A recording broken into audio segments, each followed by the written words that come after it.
Part 15 RV की ragging. Sonam बहुत ही ज्यादा परेशान थी कि अब क्या करे। उस आदमी के बात को सुनकर के सोनम जब पूजा कर रही थी तभी डॉक्टर आ गए थे। मिस आप पेशेंट के साथ में है, डॉक्टर सोनम से बोले। जी सर क्या हुआ, सोनम बोली। देखिए हमें ब्लड की बहुत जरूरत है और हमारे हॉस्पिटल में एक भी ब्लड नहीं है, इसलिए प्लीज आप ब्लड का इंतजाम कर दीजिए जितनी जल्दी हो प्लीज, डॉक्टर इतना बोल करके चले गए थे। सोनम ब्लड ग्रुप पूछ करके नर्स के पास में आ गई थी और अब सोनम का ब्लड निकल रहा था और सोनम आराम से न जाने क्या क्या सोचते हुए सोनम लेटी हुई थी और कुछ ही देर में सोनम का ब्लड निकल गया था। मैडम ये आप जूस पी लीजिए, आपको अच्छा फील होगा न, सोनम को जूस भरा गिलास देते हुए बोली। उसी बाद में सोनम नहीं ली। सॉरी मेरा मन नहीं है, सोनम बोली। उसके बाद में उठ करके बाहर आ गई थी और अब बाहर सोनम बैठ करके उनके ठीक होने का इंतजार कर रही थी और अब तक रात भी हो गई थी, करीब अब 12 से भी ज्यादा हो रहा था और सोनम को समझ में नहीं आ रहा था कि क्या करे। अभी तक होश नहीं आया था।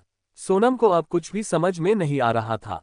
सोनम बार बार अपने मन में भगवान जी को मना रही थी कि कैसे भी करके ठीक हो। ऐसे ही करते करते सुबह हो गई थी लेकिन सोनम सोई तक नहीं थी। उसके बाद में सोनम डॉक्टर के पास में आ गई थी। डॉक्टर साहब कैसे हैं? ओ सर, सोनम बोली। अब सही है, उनको होश भी आ गया है। बाकी क्या आप उनके घर से? डॉक्टर बोले।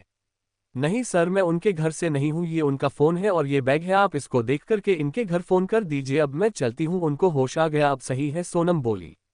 जी आप चिंता मत कीजिए, डॉक्टर साहब बोले। उसके बाद में सोनम भी अपना बैग लेकर के निकल गई थी और अब 7 बज गए थे।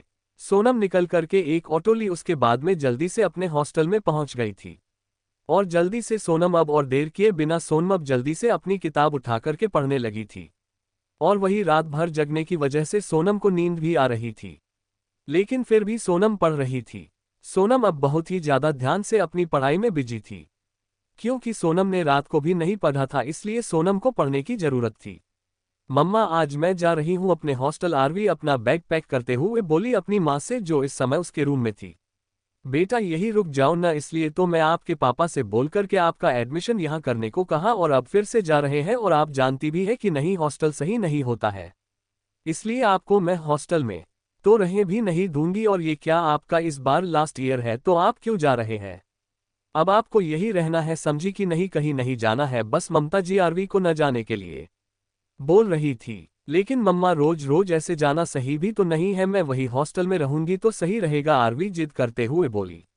नो आरवी मैं आपको कहीं भी नहीं जाने दूंगी और एक बात याद रखना, आपको कहीं भी नहीं जाना है, समझी? आप यही अपने कॉलेज जाएगी और मैं ड्राइवर को बोल दूंगी, समझी आप? ममता जी आरवी को समझाते हुए बोली। लेकिन मम्मा इससे तो अच्छा मैं बॉम्बे ही रहती, आरवी बोली। इसलिए तो बच्चा आपको यहाँ शिफ्ट की हूँ ताकि मेरी लाड़ों को कोई परेशानी न हो। अच्छा ये सब छोड़ो, मैं क्या सोच रही थी कि तुम्हारे भाई के लिए कोई अच्छी सी अब लड़की पसंद कर लेते हैं और फिर शादी करवाते हैं ताकि एकदम अच्छी तरह से हम सब मजे करें, ममता जी आरवी से बोली। यस मम्मा आपका आइडिया बुरा नहीं है, ग्रेट आइडिया, बट मम्मा भाई सिर्फ मेरी पसंद की लड़की से शादी करेंगे बस और किसी से भी नहीं करेंगे, आरवी बहुत ही ज्यादा कॉन्फिडेंस में बोली। ओके बेटा ठीक है, अब रेडी हो जाओ और अपने कॉलेज जाओ, और वैसे भी आज आपका पहला दिन है उस कॉलेज में तो अपना विशेष ध्यान रखना और किसी से ज्यादा मतलब रखने की कोई जरूरत नहीं है। ओके ममता जी आरवी को समझाते हुए बोली। Okay mamma love you mamma, Aarvi Mamta ji के गले से लगते हुए बोली। उसके बाद में अब आरवी रेडी होने के लिए चली गई थी। आरवी आज के लिए एक ब्लैक कलर की खूबसूरत सी ड्रेस निकाल ली थी और उसके साथ का सैंडल, बाकी का सब कुछ निकाल करके आरवी रेडी हो रही थी। आरवी के अंदर घमंड कूट कूट करके भरा हुआ था। अपने सामने आरवी किसी को नहीं देखती थी और न ही वो किसी से कोई मतलब रखती थी, उसको तो बस अपने से काम होता था। आरवी का खूबसूरत सा लुक, लेकिन चेहरे पर 100% घमंड है, वो भी अपने भाई की वजह से, क्योंकि भाई जो पूरे दुनिया में राज कर रहा है बिजनेसमैन की तरह, इसलिए आरवी तो अलग ही रहती है। अब देखते हैं कि आरवी का घमंड कौन खत्म करता है। आरवी बहुत ही सुंदर लग रही थी। उसके बाद में आरवी निकल गई थी। कुछ ही देर में आरवी अपने कॉलेज में पहुंच गई थी। उसकी गाड़ी अंदर चली गई थी और उसके बाद में ड्राइवर जल्दी उतर करके आया और जल्दी से गाड़ी का गेट खोला। उसके बाद में आरवी गाड़ी से बाहर जैसे ही निकली, सब लड़कों की तो एकदम से भीड़ लग गई थी। सब लोग ध्यान से कभी आरवी को देखते तो कभी उसके पूरे बॉडी को देखते, जो इस समय बहुत ही सुंदर लग रही थी। आरवी बहुत ही ज्यादा एटीट्यूड में अंदर जा रही थी। आरवी अभी अंदर जा ही रही थी कि उसके सामने एक लड़कों का झुंड आ गया था और ध्यान से सब देख रहे थे। आरवी को और आरवी भी ध्यान से देख रही थी। सब लड़कों को और लड़के तो जैसे न जाने क्या करने वाले थे कि तभी एक लड़का आरवी के सामने आ गया था और बोला, व्हाट योर नेम? लड़का बोला, लेकिन ये क्या आरवी? तो आरवी निकली आगे जा रही थी कि फिर लड़का एक बार बोल पड़ा था, भाई लगता है कि अब बॉस को बुलाना ही पड़ेगा क्योंकि ये लड़की ऐसे तो नहीं मानने वाली है। वो लड़का बोला, उसके बाद में चला गया था और किसी को जैसे ही बुला करके लाया तो आरवी के सामने लड़का आ गया था।